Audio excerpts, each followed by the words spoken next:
¿Qué tal, amigos de YouTube? Hoy quiero empezar el vídeo explicándoos lo que es una pareidolia. Una pareidolia es un fenómeno psicológico mediante el cual nuestro cerebro asocia diferentes elementos para crear una forma reconocible. Como podéis observar en esta imagen, las burbujas del café junto con la espuma pueden hacer la cara de una rana. ¿Es esto una pareidolia? Efectivamente, porque en este tronco del árbol podemos distinguir, si nos fijamos, una figura de mujer. ¿Es esto una pareidolia? Efectivamente, porque en estas nubes podemos ver la forma de un corazón. Y os pregunto, ¿es esto una pareidolia? 23 de agosto de 1971, Jaén, Belmez de la Moraleda.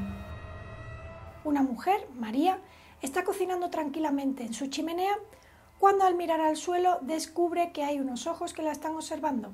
María por aquel entonces estaba pasando una fiebre y la mujer pues dudó de su criterio, así que salió a la calle a buscar a un vecino para por favor corroborar que lo que estaba viendo era cierto. Horas más tarde, su hijo Miguel llegaba de trabajar y vio una multitud arremolinándose en la puerta de su casa. Y no era para menos, porque aquello era una cara que había surgido en el suelo de cemento de la cocina de María. Una cara perfectamente reconocible con ojos, bigote y una expresión de risa que atemorizó a todo el mundo. Miguel picó el cemento porque no quería tener aquello allí, le daba miedo lo que pudiera pensar la gente del pueblo y sobre todo el párroco, imaginaros en aquellos tiempos. Así que volvió a poner cemento y el asunto quedó terminado.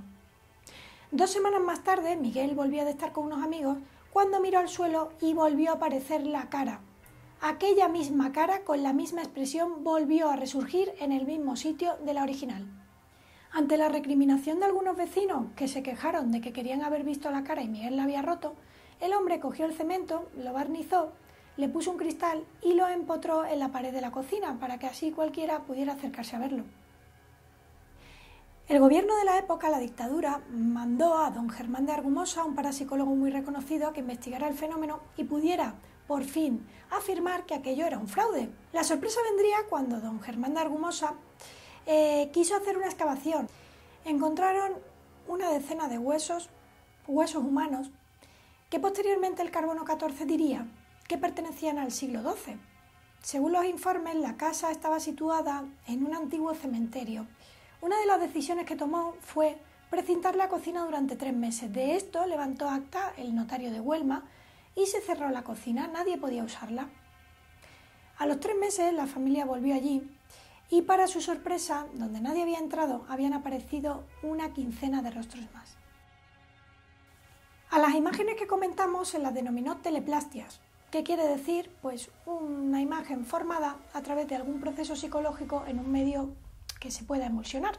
Don Germán de Argumosa, dispuesto a intentar desmentir aquello, decidió también realizar pruebas psicofónicas y dispuso un magnetófono para que grabara durante 10 minutos.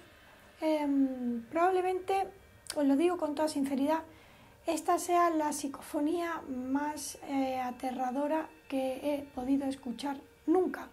He oído muchísimas psicofonías a lo largo de mi vida y os prometo que esta he tenido muchas dudas sobre ponerla o no.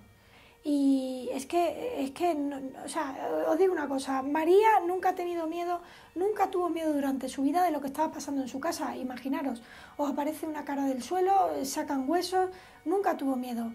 Pero de lo que sí tuvo miedo, que lo aseguró durante muchas veces a lo largo de su vida, fue de volver a escuchar lo que vais a oír vosotros, la psicofonía del infierno.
Fijaros si el fenómeno tuvo repercusión mediática, que el gobierno de Franco creó una comisión de investigación llamada Operación Tridente, con el único fin de decir que aquello era un fraude. Esta comisión de investigación, directamente y bajo los análisis que supuestamente hicieron, afirmaron que las caras estaban hechas con hollín, estaban hechas con vinagre y que incluso habían sido pintadas.